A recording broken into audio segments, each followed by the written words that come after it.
well, student? I hope you all are fine. Yes? Okay. So I am here with part 3rd of lesson 1, Civics, the Indian Constitution. But before starting the part 3rd of this chapter, just take a quick recall what we learned yesterday. Student, yesterday I started this chapter with preamble. Preamble is the introductory statement to the Constitution. Then I have explained the meaning of Constitution. Constitution is a set of rules and regulation according to a country is governed.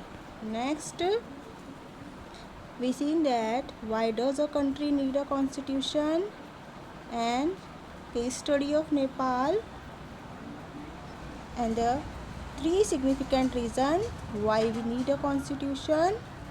We need a constitution because constitution often lays down rules that guard against the misuse of authority by our political leaders.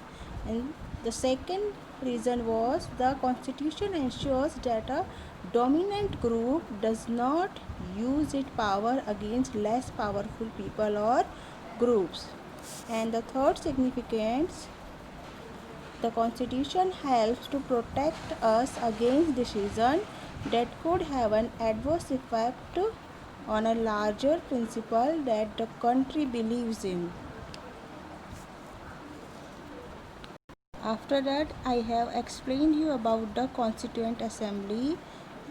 The Constitution was drafted by the Constituent Assembly, and a group of more than 300 people became member of Constituent Assembly, and the Constitution was finally passed and accepted on 26 November 1949 and came into effect on 26 January 1950.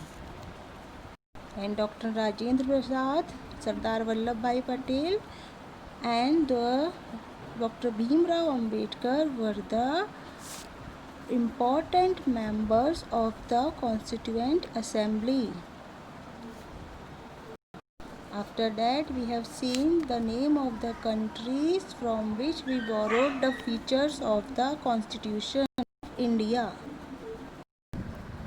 Now let's start the key features of the Constitution of India.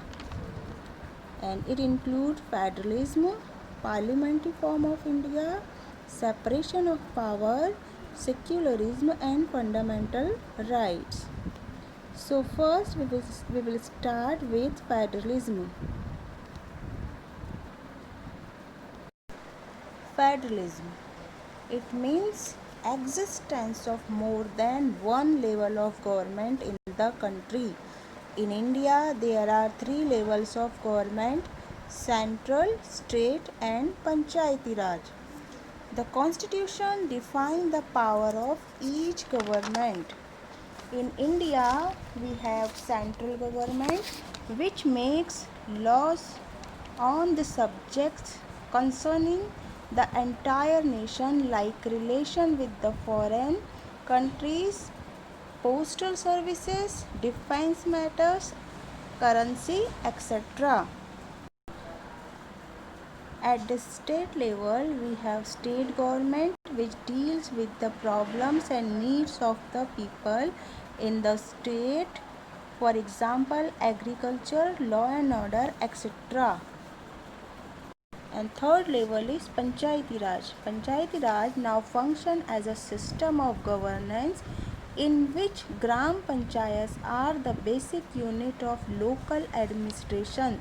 The system has 3 levels, that is Gram Panchayat, village level, block samiti or Panchayat samiti at block level, and Zilla Parishad at district level. There is a separation of powers between state and central government. The Constitution contains lists that detail the issue that each tier of government can make laws on. In addition, the Constitution also specifies where each tier of government get money for the work that it does. Second key features of constitution is parliamentary form of government. India has a parliamentary form of government which is a feature borrowed from the British Constitution. In parliamentary form of government, the people elect their representative to the parliament, which consists of two houses, that is Rajya Sabha and Lok Sabha. This also includes universal adult franchise.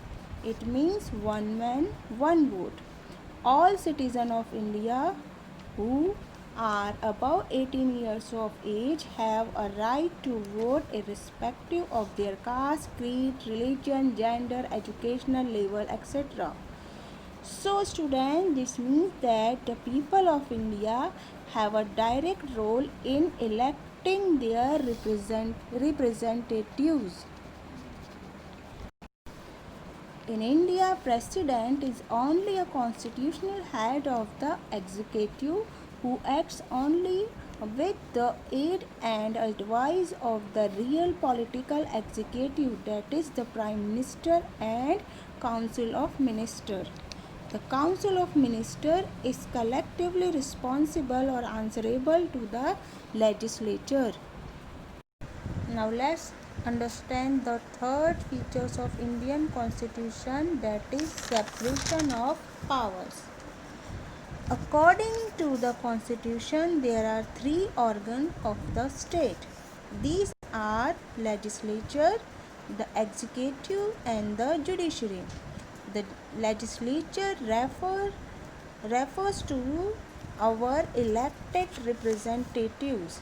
The executive is a smaller group of people who are responsible for implementing laws and running the government. The judiciary, of which you will read more in Unit 3rd of this book, refer to the system of court in this country.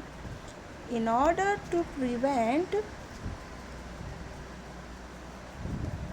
the misuse of power by any one branch of the state, the Constitution says that each of these organs should be exercise different powers. Through this, each organ acts as a check on the other organs of the state, and this ensures the balance of the power between all three. Students, after this we will understand about the fundamental rights.